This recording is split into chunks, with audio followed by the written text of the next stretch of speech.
नमस्कार प्रिय वृश्चिक राशि वाले, सन 2022 का संपूर्ण वार्षिक राशिफल लेकर के मैं एस्ट्रोलॉजर रवि गुप्ता आपके समक्ष प्रस्तुत हो गया हूं और स्वागत करता हूं आपका मेरे चैनल पे।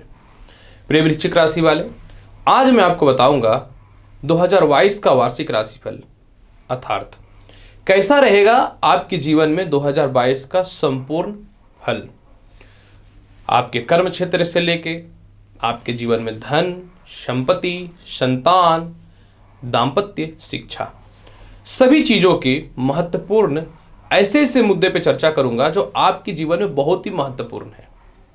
देखिए, होता क्या है कि जब आपको अपने भविष्य की जानकारी बहुत ही अच्छे से हो जाए तो आप अपने वर्तमान को बहुत ही अच्छे से संभाल सकते हैं, सुधार सकते हैं। और आपके लिए राशिफल बहुत ही महत्वपूर्ण है क्योंकि आपके जीवन में कुछ ऐसी स्थितियां उत्पन्न होंगी कि आपके जीवन में 2022 में कुछ समय के लिए शनि की ढैया भी प्रारंभ होगी। अभी कुछ समय पहले शनि के 7.5 से आप बाहर निकले और कुछ समय के लिए शनि की ढैया भी आ जाएगी। लेकिन कुछ समय के लिए क्यों आएगी, ये भी एक महत्वपूर्ण जानकारी मैं आपको अवश्य दूंगा। वीडियो के अंतिम पड़ाव में 2022 में और बेहतर बनाने के लिए क्या उपाय करने हैं, इसकी भी जानकारी मैं आपके समक्ष अवश्य साझा कर दूंगा। प्रिय वृश्चिक राशि वाले, राशिफल बताने से पूर्व एक महत्वपूर्ण जानकारी मैं आपको यह दे दूं कि 18 दिसंबर तक मैं झारखंड रांची में हूं। इसके बाद 20 दिसंबर से लेकर के 25 दिसंबर तक मैं दिल्ली में रहूंगा। आप चाहें तो व्यक्तिगत रूप से मिलके मेरे से अपनी जन्म पत्रिका दिखा सकते हैं। तो चलिए वृश्चिक राशि वाले, सबसे पहले मैं प्रारंभ करता हूं कि कैसा रहेगा कर्म क्षेत्र का हाल। क्योंकि जब कर्म ही बहुत अच्छा नहीं होगा, व्यापार हो या नौकरी हो, सफलता ही नहीं प्राप्त होंगे तो साल का शुरुआत अच्छा कैसे हो सकता है। तो इसलिए सबसे पहले मैं कर्म क्षेत्र की स्थितियों से ही शुरुआत करता हूं। सबसे पहले देखिए वृश्चिक राशि वाले, आपके कर्म क्षेत्र के मालिक सूर्य होते हैं। तो पूरे वर्ष सूर्य का गोचर आपके जीवन को बहुत ज्यादा प्रभावित करेगा, खास करके कर्म क्षेत्र को। और अगर सूर्य की गोचर की चर्चा करूं तो यहां पे एक तथ्य को समझना है। सूर्य जो आपके कर्म का मालिक है, ये 14 जनवरी से लेकर के 15 मई तक तीसरे घर से लेकर के 7वें घर तक गोचर करेगा। तीसरा घर, चौथा घर, 5वां घर, छठा घर, जहां पे ये उच्च के रहेंगे, इसके बाद 7वां घर। यानी आपके जीवन में साल के शुरुआत में ही आपके कर्म क्षेत्र के ग्रह की स्थिति इतनी अच्छी है कि आपके जीवन में शुरुआत ये बहुत ही बेहतरीन रहेगा। फिर जून में ये थोड़ा अशुभ रहेंगे क्योंकि इस समय सूर्य अष्टम स्थान में रहेंगे। यानी जून में आपको सीनियर अधिकारियों से या नए व्यापार या नौकरियों में थोड़ी दिक्कतों का सामना करना पड़ेगा। फिर पुनः आपका पूरा वर्ष बहुत ही शुभ और लाभकारी परिस्थितियों में रहेगा। दूसरी महत्वपूर्ण जानकारी मैं आपको यह दे दूं कि बृहस्पति जो आपकी कुंडली के पंचम स्थान के अलावा जो है धन के कारक होते हैं, यह आपके कुंडली के पंचम स्थान में, चतुर्थ स्थान में बैठे हुए रहेंगे आपके जीवन में 13 अप्रैल तक। क्योंकि बृहस्पति वर्तमान समय में कुंभ राशि में गोचर कर रहे हैं। कुंभ राशि के स्वामी शनि बृहस्पति का समगृह संबंध है, तो यह कर्म क्षेत्र पर दृष्टि डालेंगे। और कर्म क्षेत्र के स्वामी आपके कुंडली में जो है वह सूर्य है। तो सूर्य और बृहस्पति का मित्रवत संबंध होता है। यही कारण है कि आपके जीवन में 13 अप्रैल तक इतना बढ़िया कर्म क्षेत्र का हाल रहेगा। नेम, फेम, ख्याति, नए व्यापार, नए नौकरी, नई तरक्की, लोगों के मध्य में आपका सम्मान, सभी चीजें मिलने चालू हो जाएंगे। और इधर आपके कर्म क्षेत्र के स्वामी सूर्य की स्थिति भी ऑलरेडी बहुत अच्छी है। दूसरी महत्वपूर्ण जानकारी मैं आपको यह भी दे दूं जो आपके लिए बहुत ज्यादा आवश्यक और नीडफुल रहने वाला है, वह यह जानकारी रहेगा कि 17 मार्च को वृषभ राशि को छोड़ करके राहु मेष राशि में आ जाएंगे। तो जब यह मेष राशि में आ जाएंगे तो राहु की पंचम दृष्टि आपकी कुंडली के कर्म क्षेत्र पे जाएगा। कर्म क्षेत्र और आय क्षेत्र कुंडली का ऐसा भाव होता है जहां कहीं पे भी जो है कोई भी ग्रह का अशुभ फल नहीं प्राप्त होता है। क्योंकि पंचम दृष्टि से राहु जब दृष्टि डालेंगे तो राहु क्या है, अचानक किसी भी क्षेत्र में सफलता प्राप्त कराना। ऐसे भी राहु ब्लैक मनी हो, टेबल के नीचे का पैसा हो, घूस के पैसे हो, कॉन्ट्रैक्टर के पैसे हो, इलीगल काम हो, कोई भी काम हो, खास करके लॉटरी, सट्टा, जुआ, शेयर मार्केट, शराब से रिलेटेड काम, तो इन सभी चीज़ों को राहु रिप्रेजेंट करते हैं। तो इन सभी चीजों में 17 मार्च को अचानक आपके कर्म क्षेत्रों में बढ़ोतरी होने चालू हो जाएंगे। और 29 अप्रैल से 12 जुलाई के मध्य में शनि तीसरे घर को छोड़ करके यानी मकर राशि को छोड़ के कुंभ राशि में आएंगे। इसी समय आपके जीवन में कुछ समय के लिए शनि की ढैया प्रारंभ होगी, फिर 12 जुलाई को पुनः ये मकर राशि में चले जाएंगे तो शनि की ढैया समाप्त हो जाएगी। तो जब आपके जीवन में 29 अप्रैल से लेकर के 12 जुलाई तक ये कर्म क्षेत्र पे दृष्टि डालेंगे तो इस समय अचानक आपके व्यापार और नौकरी में बुम होना चालू हो जाएगा। अगर मैं बात करूं मंगल, देखिए मंगल आपकी कुंडली के षष्ठ स्थान और लग्न के कारक हैं, तो मंगल यानी लग्नेश का मजबूत होना भी आपके कर्म क्षेत्र को बहुत बड़ा प्रभावित करता है, क्योंकि लग्नेश क्या आपका मस्तिष्क है। आपका मस्तिष्क ही तो ये निर्णय करेगा ना कि आपकी परिस्थिति स्थिति कैसी होने वाली है। तो आपके जीवन में मंगल अप्रैल और मई में 10वें स्थान पर दृष्टि डालेंगे। मैंने पहले भी बोला है कि 10वें स्थान के स्वामी सूर्य है और मंगल और सूर्य का मित्रवत संबंध होता है। तो अप्रैल और मई के मध्य में आपके जीवन का सबसे बड़ा जिंदगी का कर्म क्षेत्र का सफलता दिखना चालू हो जाएगा। इसके बाद बुध जो है अगस्त में 10वें स्थान पर दृष्टि डालेंगे। इस समय व्यापार की तरक्की में बहुत जबरदस्त तरक्की दिखेंगे।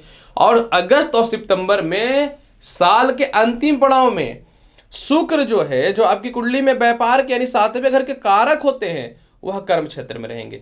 यानी पूरे साल जो है ना आपके कर्म क्षेत्र का हाल इतना अच्छा है, बस आपके ऊपर है कि मन को शांत रखिए, आत्मविश्वास रखिए और कर्म क्षेत्र की ओर बढ़ना चालू कर दीजिए।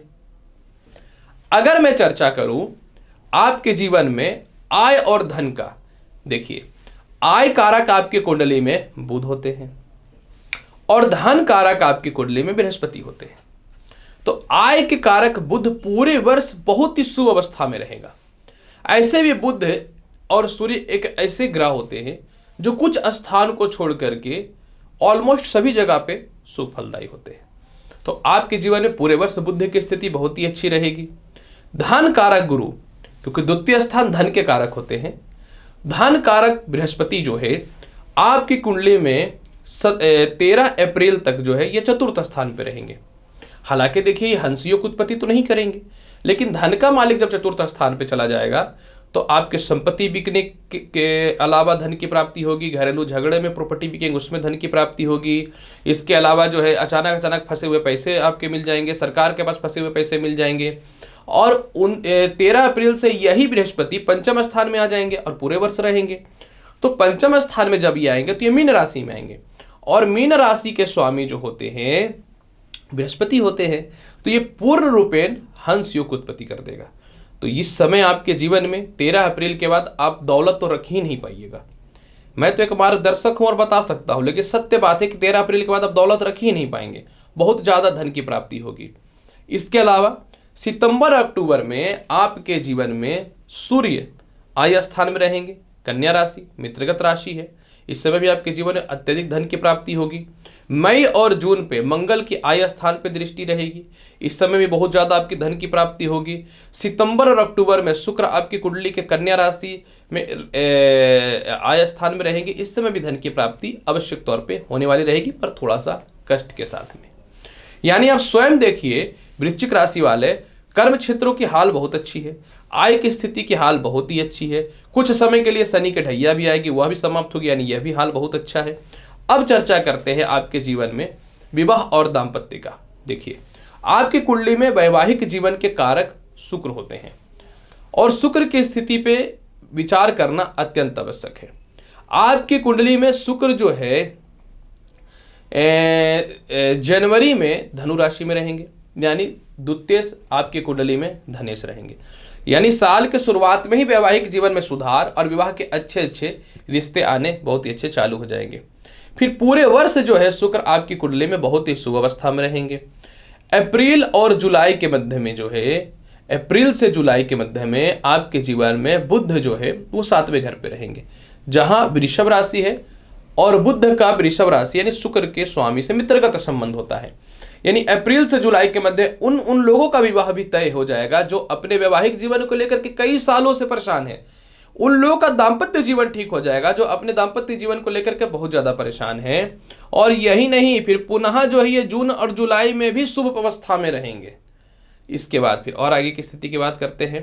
मंगल अगस्त से लेकर अक्टूबर के मध्य में 7वें घर पे रहेंगे। देखिए जब सातवें घर में लग्नेश जब सप्तम स्थान में आएंगे तो सातवें स्थान से लग्न को भी देखेंगे। तो होता क्या है कि लग्नेश का कहीं भी बैठना शुभ फलदायी होता है। तो जब अगस्त से अक्टूबर के मध्य में मंगल सातवें घर पे आएंगे तो आपके लिए शुभ और फलदायी निश्चित तौर पे रहेगा, परंतु थोड़ा सा दाम्पत्य जीवन में आपको अपना विचार और सुधार की स्थितियों में रहने की आवश्यकता रहेगी।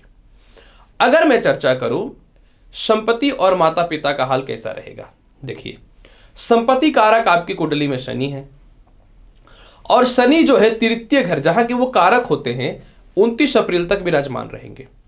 पुनः 29 अप्रैल से 12 जुलाई के मध्य में ये चतुर्थ स्थान पे आएंगे, पुनः वक्र अवस्था में ये मकर राशि में ही चले जाएंगे।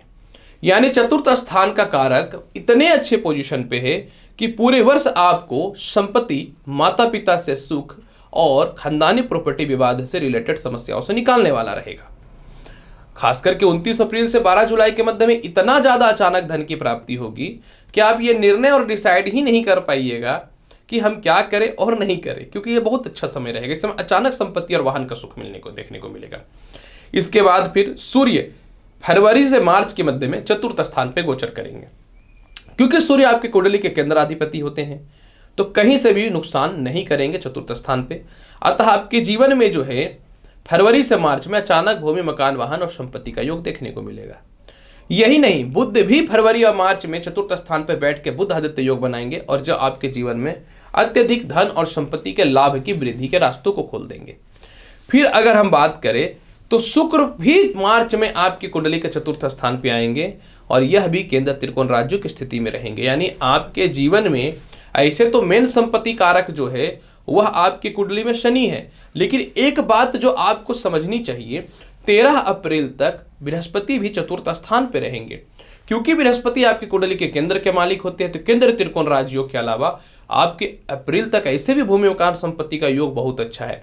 बस आपको एफर्ट लगाना है, कोशिश करना है और मन में यह विचार बनाना है कि अब मुझे कुछ न तो कुछ संपत्ति संबंधित कुछ कोशिश कर ही लेनी है। अगर मैं चर्चा करूं शिक्षा, संतान, लव रिलेशन, लॉटरी, सट्टा, शेयर मार्केट की, देखिए आपकी कुंडली के पंचम स्थान के कारक बृहस्पति हैं।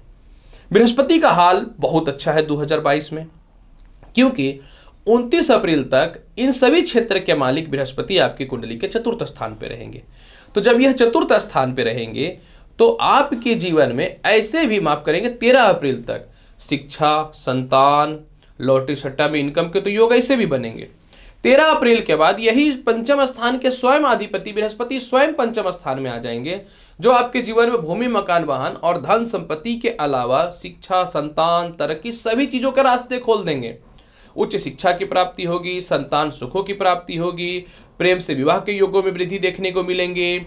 इसके अलावा जो हायर क्वालिफिकेशन के लिए आप बाहर जा सकते हैं, तो आपके जीवन में इससे बेहतर समय नहीं होने वाला है। इसके बाद फिर जो है सूर्य मार्च और अप्रैल में पंचम स्थान में आएंगे। तो पंचम स्थान के स्वामी आपकी कुंडली में बृहस्पति होते हैं, क्योंकि मीन राशि होता है और सूर्य और बृहस्पति का पूर्ण रूपेण मित्रवत संबंध है। यानी मार्च और अप्रैल में संतान संबंधित, शिक्षा संबंधित, लव रिलेशन संबंधित, लॉटरी, शेयर मार्केट संबंधित आपको तरक्की के रास्ते दिखते हैं, कोई नहीं रोक सकता है इसको। इसके बाद फिर जो है मंगल मई और जून में पंचम स्थान में आएंगे। यह भी जो है आपकी कुंडली में मित्रगत संबंध रखते हैं बृहस्पति के साथ। तो आपकी कुंडली मई और जून के मध्य में भी आपको शिक्षा, संतान, लॉटरी, सट्टा, लव रिलेशन में इतना तरक्की देखने को मिलेगा कि मैं आपको इसकी परिकल्पना ही नहीं कर सकता हूं। इसके बाद फिर जो है मार्च और अप्रैल में बुध भी पंचम स्थान में आ जाएंगे। यह भी बहुत ही शुभ और लाभकारी रहेगा, क्योंकि बुध ज्ञान और बुद्धि के कारक होते हैं।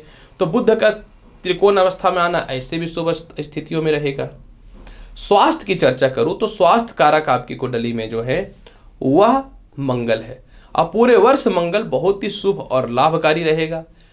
यह भी एक आपके लिए शुभ है, क्योंकि मंगल आपकी कुंडली में धनु राशि से प्रारंभ होंगे, जो पूरे वर्ष शुभ रहेंगे। यानी पूरे वर्ष केस, मुकदमा, कर्ज से मुक्ति भी मिलेगी। पूरे वर्ष आपके स्वास्थ्य भी ठीक रहेंगे और पूरे वर्ष आपके अंदर कर्ज और शत्रुता भी समाप्त होगा। आत्मविश्वास देखने को मिलेगा छठे घर के भाव के फल के अनुसार। पूरे वर्ष को बेहतर बनाने के लिए क्या करना चाहिए? पूरे वर्ष आपको हर मंगलवार के दिन गरीबों को लड्डू अवश्य खिलाना चाहिए। पूरे वर्ष चतुर्थ स्थान के स्थितियों को मजबूत करने के लिए भगवान शिव की पूजा करनी चाहिए। पूरे वर्ष आपको हर सोमवार के दिन एक नारियल भगवान शिव को अर्पित करना चाहिए। आय और कर्म क्षेत्रों की बढ़ोतरी के लिए रविवार के दिन नॉनवेज बंद करनी चाहिए और मानसिक शांति रखनी चाहिए। तो प्रिय दर्शकों, 2022 का वृश्चिक राशि वाले कैसा रहेगा आपका संपूर्ण भविष्य फल, इसकी संपूर्ण जानकारी मैंने आपके समक्ष साझा किया है। उम्मीद करता हूं कि बताई गई जानकारी से आप पूर्ण रूप से संतुष्ट होंगे।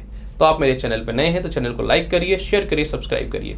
मैं हूं एस्ट्रोलॉजर रवि गुप्ता, मिलूंगा अगली वीडियो में और महत्वपूर्ण और ज्ञानवर्धक जानकारी के साथ। तब तक के लिए नमस्कार, अच्छे से रहिए, धन्यवाद।